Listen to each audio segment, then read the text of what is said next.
राधे राधे, जय श्री कृष्णा। ओम नमो भगवते वासुदेवाय। कार्तिक स्नान चल रहा है। कार्तिक माह में आप कार्तिक मास का महात्म सुनते हैं।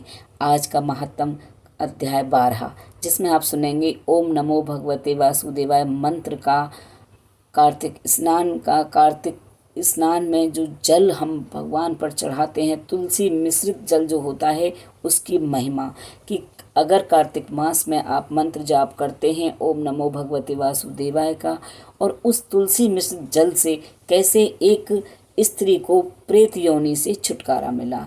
तो कथा प्रारंभ करती हूँ। यह कथा सुनकर पृथु कहने लगे, हे नारद जी, आपने कार्तिक महात्म का बड़ा उत्तम फल कहा, अब कृपा करके तुलसी का महात्म भी कहिए। यह सुनकर नारद जी कहने लगे, प्राचीन काल में सहादी क्षेत्र में करबुरीपुर में धर्मदत्त नाम वाला एक ब्राह्मण था। वह बड़ा ही ब्रह्मज्ञानी, धर्मात्मा तथा ओम नमो भगवते वासुदेवाय इस मंत्र का जाप करने वाला था तथा अतिथि सेवक था। एक दिन वह ब्राह्मण पूजा की सामग्री लेकर एक पहर रात्रि रहने पर भगवान के मंदिर को जा रहा था। इतने में सामने से आती हुई एक भयंकर राक्षसी को देखकर भयभीत धर्मदत्त ने तुलसी मिश्रित जल उस पर फेंक दिया। उस जल को शरीर पर लगते ही उसके सब पाप दूर हो गए।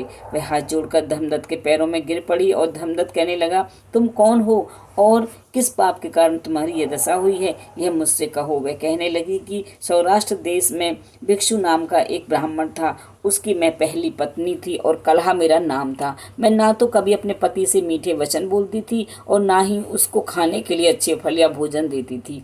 यह सब मेरे पति ने दूसरा विवाह का निश्चय किया, तो क्रोध में आकर मैंने विष खाकर अपना शरीर त्याग दिया।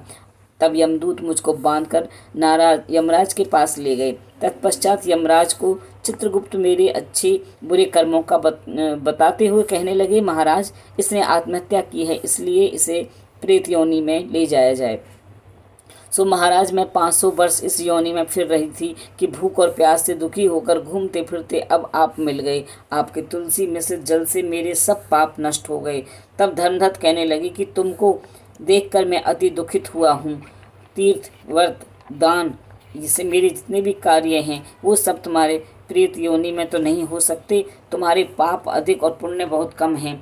हमने सारी आयु में जितना भी कार्तिक व्रत किया है उससे आधा पुण्य तुमको दिया, जिससे तुम उत्तम गति को प्राप्त हो जाओ। तब ब्राह्मण ने ज्यों ही तुलसी मिश्रित जल से उसका अभिषेक किया, ओम नमो भगवते वासुदेवाय नाम का मंत्र पढ़ा, वह कलहा प्रेत योनि से मुक्त होकर अग्नि के समान दिव्य देह धारण करके लक्ष्मी के समान रूपी हो गई। तत्पश्चात उसने ब्राह्मण को नमस्कार किया और बड़ी प्रसन्नतापूर्वक बोली, भगवान, पाप रूपी समुद्र में डूबती हुई मुझको आपने नौका रूप होकर बचा लिया है। उस समय भगवान विष्णु के दूत पुण्यशील तथा सुशील वहां आ गए और उसको विमान में बिठाकर बैकुंठ को ले जाते हुए धर्मदत्त से बोले, हे ब्राह्मण, तुम धन्य हो जो सदैव भगवान की भक्ति में लगे रहते हो। तुम्हारे कार्तिक के आद्य पुण्य के प्रताप से ही इसको मुक्ति प्राप्त हुई है। हे विप्र, कालांतर में तुम भी राजा कुल में उत्पन्न होकर बैकुंठ को प्राप्त होगे। इस तरह से कार्तिक मास का 12वां अध्याय समाप्त हुआ।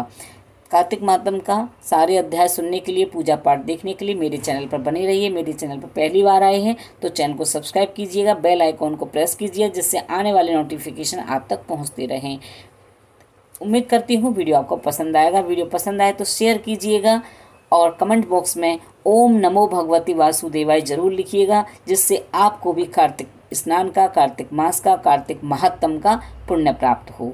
ओम नमो भगवते वासुदेवाय नमः। राधे राधे।